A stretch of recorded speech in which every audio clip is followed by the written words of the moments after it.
শুভ সকাল বন্ধুরা। ঘুম থেকে উঠে দেখো বাসি জামা কাপড় ছেড়ে নিয়ে এখন দেখো কাজকর্ম শুরু করে দিয়েছি। তো সোজা রান্নাঘরে এসে দেখো আজকে টেবিলটা মুছছি। তোমাদের দাদাভাই এখনও বাজার হাট দোকান কিছুই করেনি, ঘুম থেকে উঠে চলে গেছে বাজারে আর রোজকার মতো। তো আমাকে বললো যে তুমি তোমার কাজগুলো করো, চাটা একটু বসো, আমি আসছি বাজার থেকে। তো আমি চিন্তা করলাম চলো টেবিলগুলো মুছে তারপরে একবারে চা করব। কারণ একবার যদি চা করতে শুরু করে দিই তাহলে কিন্তু অনেকটাই দেরি হয়ে যাবে, কারণ আমার একটু টুকটাক কাজ রান্নাঘরের আছে। তো বাজার করে আস্তে আস্তে প্রায় 1 ঘন্টা 1.5 ঘন্টা লেগে যাবে। তো তার মধ্যে আমার সেই কাজগুলো হয়ে যাবে। আর মাকে বললাম, মা একটু ভিডিওটা ধরে দাও। মা ভিডিওটা ধরে দিচ্ছে। সত্যি কথা, ভিডিওটা কেউ ধরে দিলে না, ফোনটা কেউ ধরে দিলে, ভিডিওটা কেউ করে দিলে সত্যি অনেকটা সুবিধা হয় গো, অনেকটা সুবিধা হয়। কিন্তু ওই যে এখানে রেখে ফোন, ওখানে রেখে ফোনে ভিডিও করাটা না সত্যি খুব অসুবিধা হয়। তো ওদিকে দেখো এখন দেখো ঘরটা ঝাড় দিচ্ছি। ঘর ঝাড় দিচ্ছি কারণ কালকে ঘরটা না ঝাড় দেওয়া হয়নি। তো এত ঘরের মধ্যে ধুলো নোংরা হয়েছে, এত ধুলো নোংরা হয়েছে, তো ভাবলাম চলো সকাল সকালে ঘরটার উপরে একটু ঝাড় দিয়ে নিই। আর ঘর ঝাড় দিয়ে মুছলে না ঘরটা দেখবে বেশি পরিষ্কার মোছা হয় আর কি। তো সেই জন্য এখন ঘর ঝাড় দিয়ে আগে ঘরটা ভালো করে মুছে নেবো আর কি, নিয়ে তারপরে চাটা বসাবো। তো সেই জন্য মাকে বললাম, মা একটু ভিডিওটা ধরো। মা তো সকালবেলা আমার সাথেই থাকে, তো সেই জন্য সুবিধা হয় অনেকটা ভিডিও ধরে দেওয়ার জন্য। তো মা এখন পারেও অনেকটা করতে। আর সত্যি কথা বলতে কী বলো তো, মানে সব সন্তানদের ক্ষেত্রেই বলছি, ছেলেদের ক্ষেত্রে বলা, মেয়েদের ক্ষেত্রে বলা, মা তো মাই হয়। মায়ের জায়গা কেউ কোনো দিন নিতে পারে না। যার মা থাকে না তারাই বোঝে মায়ের না থাকার কষ্টটা। আমি তো থাকতেও বুঝি। সত্যি কথা, যখন মা আমার কাছে থাকে তখনও বুঝি, মা যখন বাড়ি যায় তখনও সেই মায়ের অভাবটা সত্যি কথা আমাকে অনেক কষ্ট দেয়। মার বাড়িতে যাওয়ার সময় হয়ে এসছে। মা যাবে হয়তো কাল পরশু নাগাদই হয়তো মা বাড়ি যাবে। অনেক দিন হলো, প্রায় 1 মাসের ওপর, 1 মাস 40 দিনের মতন মা আমার কাছে রইলো। আজ নয় কাল, কাল নয় আজ, এই বলে বলে মাকে রোজ বাড়িতে যাওয়া আটকেছি যে না আমার কাছে কদিন থাক। কেন দেখো, আমি যদি মাকে চলে যেতে বলি, মা যদি চলে যায়, সেই তো মা বাড়িতে গিয়ে একা, যাই হোক ডাল ভাত হোক আর তরকারি ভাত হোক, সেই মাকে রান্না বান্না করে খেতে হবে, একা একা থাকতে হবে। কোথাও যাওয়ার জায়গা নেই, কোথাও কি একটু গল্প গুজব করবে সেটা নেই। একটা ঘরের মধ্যে, একটা বাড়িতে, এত বড় একটা বাড়িতে একা একা থাকা কতটা কষ্টকর বলো তো, কতটা কষ্ট। কেউ নেই, শরীর খারাপ হলে আমাকে ফোন করে বলবে, তারপর সব কিছু।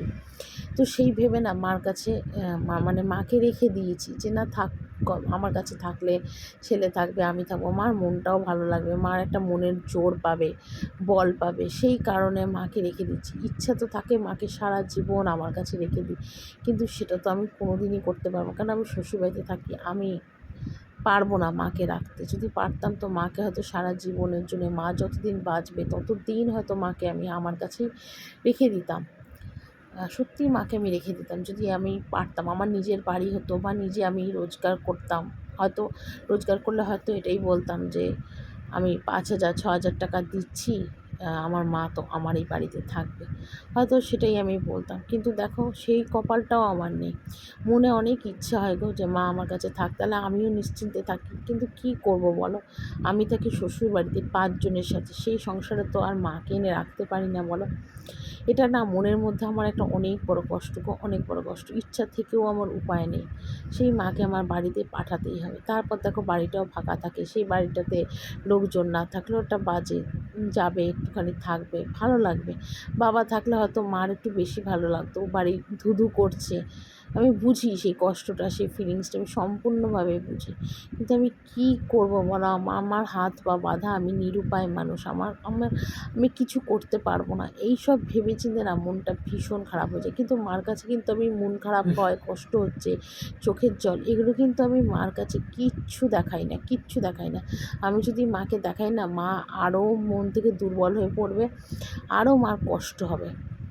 তো সেই জন্য মাকে আমি সেগুলো কিচ্ছু বলি না, বোঝাই না, কিচ্ছু করি না। যে না, আমি মাকে বলবোও না, দেখাবোও না, সত্যি কথা।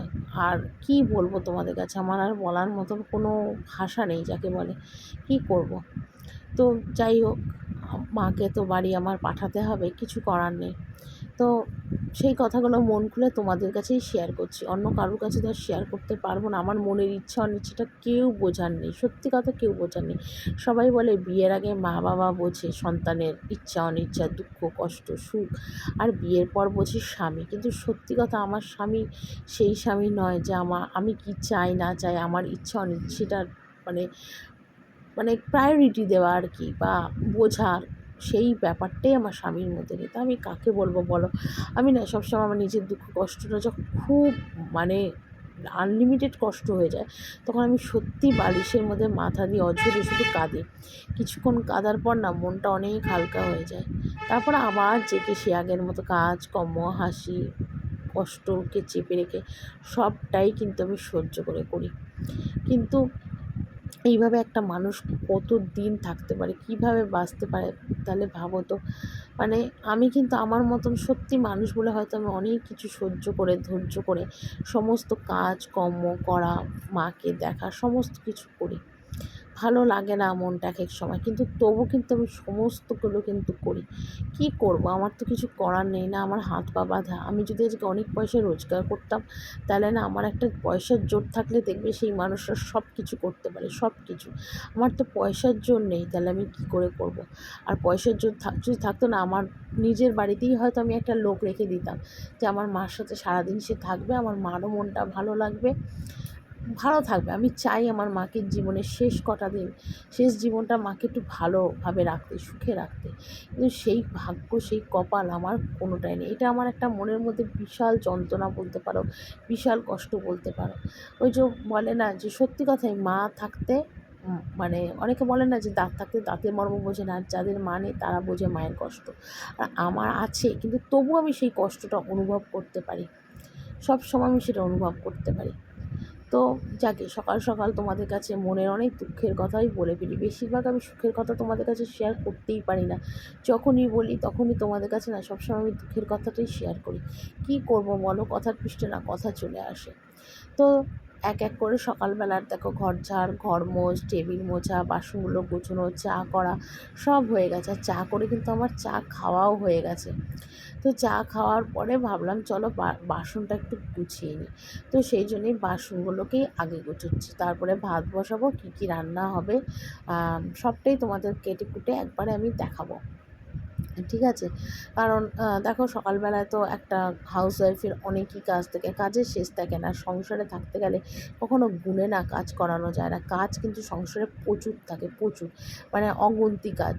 আর আমারও সেরকম অগুন্তি কাজ। আর কাজ যদিও না থাকে, আমি না খুঁচিয়ে খুঁচিয়ে কাজ বার করি যে কী কাজ আছে এটা আজকে করে রাখি। কাল যদি শরীরটা খারাপ হয় করতে পারবো না, তাহলে আজকেই সমস্ত কাজ গুছিয়ে রাখি। সবসময় না আমি এই ভেবেই না কাজকর্ম করি। বলা তো যায় না, মানুষের একটা ভালো মন্দ থাকতে পারে, সুবিধা অসুবিধা থাকতে পারে, শরীর খারাপ হতে পারে, তখন দেখা গেল কোনো কাজকর্মই আমি করতে পারলাম না দুদিন। তার থেকে এটাই ভালো না যে আমি কাজকর্মগুলো একটু গুছিয়ে রাখি, এগিয়ে রাখি। তো সেই ভেবেই কিন্তু সমস্ত কাজ আমি যতটা পারি গুছিয়ে রাখার চেষ্টা করি। তো এদিকে দেখো বাসন কোসনগুলো সব এখন গুছিয়ে নিলাম। তাতে আমার একটা সুবিধাও হলো, ঝুড়িটাও ফাঁকা হয়ে গেল। আর যা টুকটাক বাসন বেরোবে, সকালের ভাত খাওয়ার বাসন, চায়ের টুকটাক বাসন, এগুলো আমি সমস্ত মেজে ফেলবো, অসুবিধা হবে না। আর ঢালা যে বাসনগুলো সেগুলো তো সমস্ত আগের দিন রাত্রে করেই আমি মেজে রাখি। যেহেতু এখন গরমকাল অসুবিধা হয় না, শীতকালে মাজতে পারি না, কিন্তু গরমকালে কোনো অসুবিধা নেই, সিঙ্কে দাঁড়িয়ে দাঁড়িয়ে টুকটুক টুকটুক করে মেজে ফেলি। তো এদিকে দেখো বাসন টাসন গুছানো কিন্তু আমার সম্পূর্ণভাবে কমপ্লিট হয়ে গেল। তো আমার এইমাত্র সমস্ত কেটে কুটে গুছিয়ে নিলাম। আর কী কেটেছি তোমাদের একবার একটু দেখিয়ে দিই। আর শুধু ভাত আর ডাল আর তরকারিটা হয়ে গেছে, ঠিক আছে? ভাত ডাল তরকারিটা হয়ে গেছে। আর কী কেটেছি সেটা তোমাদের একবার দেখিয়ে দিই, ঠিক আছে? এখানে দেখো পটল ক্যাপসিকাম, এখানে পেঁপে আলু, মানে পটল আলু ক্যাপসিকাম, এটা দিয়ে একটা তরকারি হবে, ঠিক আছে? আর এখানে দেখো চাটনি বসিয়েছি নুন হলুদ দিয়ে, আমের চাটনি ইন্ডাকশনে। আর এখানে দেখো একটুখানি ভাজা ঠাজা করছি, ঠিক আছে? এই যে কুমড়ো ভাজা আর এই চাক আলু ভাজা, এটা সকালবেলার ভাত দিয়ে খাওয়ার জন্য, ঠিক আছে? আর তরকারিটা দাঁড়াও দেখাই। এখানে মা এখন খাচ্ছে মুড়ি আর তরকারি। তরকারি হয়ে গেছে, মুড়ি তরকারি খেতে দিলাম। আর ছেলেকে এখনও খেতে দিইনি, ওই কুমড়ো ভাজাটা নামিয়ে ছেলেকে একটু খাইয়ে দেবো, ঠিক আছে? তারপরে আমি এই পটল আলুটা রান্না করব।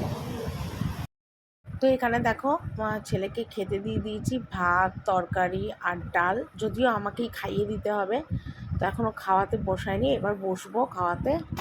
এই যে এখানে হয়েছে ডাল, আর এই যে এখানে হয়েছে তরকারি, 5 তরকারি, ঠিক আছে? এই যে 5 তরকারি, আর এখানে ডাল সিদ্ধ আছে, বেগুন ভাজা, ঠিক আছে? মানে এটার মধ্যে ভাত যেমন আছে তেমনি তোমাদের একবার একটু দেখিয়ে দিলাম, ঠিক আছে? বললাম না যে আমার আবার একটু স্বভাব আছে খুচিয়ে খুচিয়ে কাজ বার করা। সমস্ত কাজ কিন্তু রান্নাঘর আমার কমপ্লিট, ওপরে চলে গেলেও হতো, কিন্তু আবার চিন্তা করলাম চলো ফ্রিজটাই আজকে একটু মুছে নিই। আমি না সবসময় কাজ গুছিয়ে রাখতে ভালোবাসি, আগে থেকে কোনো কাজ করে রাখতে ভালোবাসি। আমি একটু আগে বললাম না তোমাদের যে যদি কোনো কারণে কোনো অসুবিধা হয়, কোনো কারণে শরীর খারাপ হয়, কাজ করতে পারবো না, তার থেকে এটাই ভালো, শরীর যখন সুস্থ থাকে ভালো থাকে তখন কাজগুলো একটু গুছিয়ে রাখি। একদিন ধরো পারলাম না, তখন আর সেই কাজটা করলাম না, হয়ে গেল। কিন্তু আমার কাজটা করা থাকলে কি এগোনো থাকলে আমার সুবিধা। আর যদিও ফ্রিজটা খুব একটা নোংরা হয়নি, কিন্তু ওই যে বললাম যে পরিষ্কারের উপর পরিষ্কার করলে কাজটা কিন্তু অনেক সহজে হয়ে যায়, তার টাইমও কম লাগে আর খাটুনিও কিন্তু কম হয়।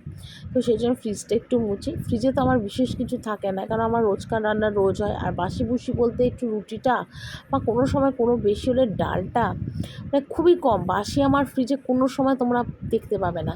থাকে সস, আচার, দুধ, মাখন, এইসব টুকটাক জিনিসগুলোই থাকে, কোনো গরমকালে খাবার জল, আর থাকে কাঁচা সবজি, এগুলোই আমি ফ্রিজে রাখি, আর কিছুই থাকে না। আর রাত্রিবেলা যদি রুটি বা কোনো রান্না সারাদিনে একটু বাঁচে রেখে দিই, পরের দিন আমাদের বাড়িতে না একটা মাসি আসে, সে না আমাদের বাড়িতে আগে কাজ করতো, সে এখন আর কাজ করতে পারে না, বয়স হয়ে গেছে বলে। তো দুদিন একদিন ছাড়া ছাড়া না আমাদের বাড়িতে আসে, ঘুরে যায়। কেন আসে বলো তো? ওই যে কিছু খাবার দাবার থাকলে আমি দিয়ে দিই, বাড়িতে পুজোর প্রসাদ টসাদ থাকলে দিয়ে দিই, সেইটার জন্যে আসে। তো আমিও ভাবি উনি আসবে, তো চলো ফ্রিজের তো সেই ফ্রিজ চালানো থাকে, ভালো থাকবে, দিয়ে দেবো, সেই জন্য রেখে দিই। এখানে দেখো গ্যাস ট্যাস সমস্ত মুছলাম, সিঙ্কটা সাবানে ভালো করে পরিষ্কার করলাম, এগুলো সমস্ত দেয়াল ঠেয়াল একদম ধুলাম, ডাস্টবিন ফেললাম, এগুলো সমস্ত মেজে টেজে সব ঘষলাম, ঘষে একদম জল টল ঢেলে কমপ্লিট। এবার যাব ওপরে ঘর মুছতে। তো এইদিকে দেখো স্নান টান করে কিন্তু আমি চলে এলাম, পুরো কমপ্লিট। চান করে এখনও চুল টুল কিচ্ছু আসে না, জাস্ট চুলটা মুছে নাইটিটা পরলাম। আর জামা কাপড় কেচে এনেছি অনেকগুলো, তো সেগুলোই ভাবলাম আগে মেলে দিই। ওই যে বললাম না সকাল থেকে এক নাগাড়ে কাজ করি, তো একদম মানে একটু বসিও না দাঁড়াইও না, এক নাগাড়ে কাজ করি। কিন্তু তারপর স্নান করার পর সত্যিই আমার শরীরটা না একদম ছেড়ে দেয়, তখন মনে হয় কি আধ ঘন্টা একটু যদি শুতে পারি, একটু রেস্ট করতে পারি, তাহলে আবার দম নিয়ে আবার কাজ করতে পারবো। তো সারাদিন এইভাবেই না আমি কাজ করি, পুতুলের যেরকম দম দেয় আমাকেও যেন আমি নিজের দম দিই, দিয়ে আমি যেন মনে হয় কাজ করি। তো যাকে এখানে জামা কাপড়গুলো সব কেচে এনেছি, সেগুলো সব মেলছি। আর উপরে বারান্দায় ননদের জামা কাপড় দিয়ে ভর্তি, তাই জায়গা নেই দড়িতে মেলার, তাই আমার বারান্দাটা তো ফাঁকাই থাকে, রোজকারটা রোজ শুকোয় তুলে নিই। তো সেই জন্য আমার বারান্দা দিয়ে দেখো সমস্ত জামা কাপড় কিন্তু মেলে দিলাম। আর এখনও চুল আসছেনি, চুলটা আর কি আঁচড়াবো, তারপরে একটু রেস্ট করব, তারপরে যাব খেতে। কেন দেখো হাঁপিয়ে হুপিয়ে না আমি না খেতে যেতে পারি না গো, মানে সত্যি কথা, শরীর টায়ার্ড হয়ে গেলে তখন কি আর খেতে দিতে বা খাওয়ার কি আর ইচ্ছে থাকে বলো? ক্লান্ত হয়ে যায়। আর সত্যি কথা সকাল থেকে এতটাই কাজকর্ম করি, চানের পরে সত্যি শরীরটা একদম ছেড়ে দেয়, আর পারি না আমি, মানে একটু রেস্ট করি তারপর গিয়ে শরীরে আবার এনার্জি পাই। তো এখানে তো জামা কাপড় ছিল, প্রচুর জামা কাপড় ছিল, সেগুলো সমস্ত দেখো এখন কেচে, মানে কাঁচা তো হয়েই গেছে।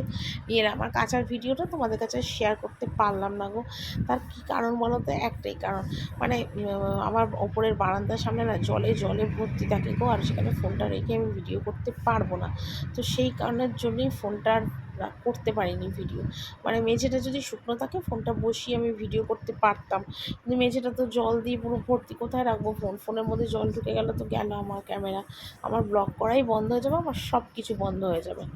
তো সেই জন্য আর ভিডিওটা করিনি। মানে চলো চান টান করে এখনই কেচে ধুয়ে নিই, তারপরে কিন্তু আমি মানে ভিডিওটা আর কি করবো। আর ওদিকে আমি আজকে কিন্তু সকালবেলা আজকে কিন্তু চান করার সময় মাথাটা ঘষেছি, মাথাটা একটু ময়লাও পড়েছিল, তাহলে মাথাটা আজকে একটু ঘষে নিই। তো মাথাটা ঘষে এবং কেচে ধুয়ে তারপর নিচে এলাম। চানটা তো করে এসেছি অনেকক্ষণ, টুকটাক কাজ ছিল সেগুলো সারলাম, আর এখন দেখো দুটো বিস্কুট খাচ্ছি। সকাল থেকে আজকে কিচ্ছু খাওয়ার টাইম হয়নি,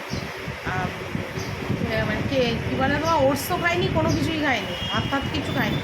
তো এখন 4টে বাজে, পেয়েছি আমার খুব খিদে। আর শাশুড়ি গেছে ঠাকুর ঘরে, ছেলেও গেছে ঠাকুর ঘরে, এলে তারপর খেতে যাবো। তো চলো দুটো বিস্কুট আর জল খেয়ে আপাতত খিদেটাকে মারি আর কি, পাচ্ছি না, গা গুলিয়ে কমিয়ে আসছে। চলো খেয়ে নিই, তারপর আমার কথা বলি তোমাদের সাথে। তো এদিকে দেখো এখন জামা কাপড়গুলো ভাঁজ করতে বসছি, আর আমার কিন্তু খাওয়া দাওয়া একদম কমপ্লিট। খেয়ে দিয়ে এসে আর রেস্ট করিনি, সোজা জামা কাপড়গুলো এখন দেখো ভাঁজ করতে বসেছি। তো বিছনার চাদরে আজকে আর ভাঁজ করলাম না, বিছনার চাদরটা আজকে আর চেঞ্জ করিনি। আর তোমরা তো জানোই বিছনার চাদর যেদিন চেঞ্জ করি সেদিনই কিন্তু আমি জামা কাপড় বিছনায় রেখে ভাঁজ করি, আর যেদিন বিছনায় ভাঁজ করি না সেদিন চাদর বাসি চাদর থাকে, তাই জন্যে। আর রোজ তো আমার ঘরটা মোছাই হয়, অসুবিধা হয় না, তো সেই কারণের জন্যে কিন্তু জামা কাপড়গুলো মেঝেতে বসেই ভাঁজ করছি। শরীরটা যদিও খুবই ক্লান্ত লাগছে, খেয়ে দিয়ে এসে আমার মা রোজই বলে যে একটু শো, একটু রেস্ট কর, এইভাবে সকাল থেকে উঠে দৌড়াদৌড়ি খাটাখাটি করছি, তোর শরীর খারাপ হবে, শরীর খারাপ হলে তখন কী করবি। মা কিন্তু বলে, সত্যি কথায় মা বলে, মা আছে বলেই মা বলে, মা তো মাই হয়, মার জায়গা কেউ কোনো দিন নিতে পারে না। যার মা নেই সে সত্যিই মার মর্ম বুঝবে না, এটা একদম ঠিক কথা। তাই সবাইকেই বলি, মা থাকতে মায়ের যত্ন করো, মার সেবা করো, মাকে ভালোবাসো, মার জন্য করো। মরে গিয়ে তখন মায়ের সামনে ফুল মিষ্টি দিয়ে কোনো লাভ আছে? কোনো লাভ নেই। বেঁচে থাকতে করো মা বাবাকে, সেটাই অনেক ভালো। সে সাথে যাবে, সাথে থাকবে, আর দেখবে মা বাবা যখন থাকবে না তখন কোনো একটা আফসোসও থাকবে না যে না মা বাবার জন্য কিছু করিনি। সবসময় মনে হবে যে না আমার সামর্থ্য অনুযায়ী মা বাবার জন্য করে দিয়েছি। এখন মা নেই বাবা নেই তো কী আছে, অসুবিধে নেই, করে তো দিয়েছি। তো এইমাত্র আমি নিচে এলাম, আর নিচে এসে রাত্রিবেলা রান্নাবান্না কী হবে বলছি তোমাদের। তার আগে ফোনটা চার্জ হচ্ছিলো, সেই জন্য তোমাদের সাথে এতক্ষণ ধরে কথা বলতে পারিনি। বিকেলবেলাতে ফোন চার্জে বসালাম, বসিয়ে তোমার একটু রেস্ট করছিলাম, তারপর একটু শর্ট ভিডিও করেছি ঘরে, তারপরে ছেলেকে দুধ কেলক্স খেতে দিলাম, তারপরে ফোন চার্জ হলো। তখনও চা হয়নি, সন্ধ্যাবেলায় 6:30টার সময় চা করতে এলাম, চা করলাম, চা করে একটু টিভি দেখছিলাম, তারপর চার্জ হলো। তারপরে এই এখন বাজে ঘড়িতে 8টার মতো ক্যামেরাটা অন করলাম। তো রাত্রিবেলাতে ছোলার ডাল আর রুটি হবে। তো আটা ছিল না, তোমাদের দাদাভাই আবার ফরচুনের আটা নিয়ে এসছে, ওই দেখো ফরচুনের 5 কিলো আটা নিয়ে এসছে। আর ছোলার ডালটা আমার প্রেশারে একটু ভেজালাম, 10 মিনিট ভেজানো থাক, তারপরে আমি ছোলার ডালটা সিদ্ধ করবো। আর বাসন টাসন তো সবই গোছানো, টুকটাক বাসন আছে বেসিনে, সেইগুলোকে এখন মাজবো। এই যে চায়ের টুকটাক, তোমাদের দাদাভাই এসে খেলো, এইসব টুকটাক বাসন আছে, ছেলে দুধ খেলো, সব বাসন আছে, সেগুলোকে এখন মাজবো। গরম জল বসাবো এক হাঁড়ি, এইসব টুকটাক করবো, ঠিক আছে। তো চলো পরে তোমাদের সাথে আবার এসে কথা বলি, রান্নাটা করে নিই। তো এদিকে দেখো আমি এখন এই চৌকির এগুলো সমস্ত সরিয়ে একটু মুছে দিচ্ছি, কারণ অনেক দিন ধরেই ভাবছি ভীষণ ধুলো ধুলো হয়েছে, এই জায়গাটা একটু সরিয়ে মুছি। তো জানলার তাকটাকগুলো একটু ধুলো ধুলো হয়ে গেছে, আর সকালের টাইমে রান্নাঘরগুলো মুছে পরিষ্কার করেছি, এই জায়গাগুলো একটু ঝেড়েছিলাম, তো তখন আর মোছার সময় হয়নি গো। তো সেই জন্য ভাবলাম চলো এখন রাত্রিবেলাতে তো আর কোনো কাজকর্ম নেই, আপাতত যেটুকুনি করা সেটুকুন তো হয়েই গেছে, এগুলো একটু ঝেড়ে মুছে পরিষ্কার করে নিই। আর এই টুলটার মধ্যে আমার একটার মধ্যে আটা থাকে, আরেকটার মধ্যে ময়দা থাকে, আর ওই টেলক্স এগুলো আনলে রাখি আর কি, সুবিধা হয় আর কি আমার। তো সেই জন্য এটাও ভালো করে মুছলাম। এটা হলো আমার ময়দার মানে বালতি, আর একটা আছে আটার বালতি, দুটো বালতি একদম সামনে থাকে, কারণ চৌকিতে বসিয়ে আমি আবার সমস্তগুলো মেলি। আর এখানে দেখো চৌকিটাও একটু ভালো করে একবারে মুছে টুচে নিলাম। তো খুঁটিনাটি কাজগুলো না দিনের বেলায় না সত্যিই করা সম্ভব হয় না, তো রাত্রিবেলাতেই তার জন্য করে নিচ্ছি। তো অনেক দিন ধরে হলোই মশলার কৌটোটা না চেঞ্জ করা হয় না, তো এই লাল কৌটোটা মেজে দেবো, মানে জগটা, আর এই ঝুড়িটার মধ্যে সমস্ত মশলাগুলোকে একটু গুছিয়ে গাছিয়ে সব রেখে দিচ্ছি। আর এমনিতে রান্নাবান্না আমার সব কমপ্লিট, শুধু পরে খাবো এই আর কি। তো চলো বন্ধুরা, আজকের ভিডিওটা এখানেই শেষ করছি। Tata, good night.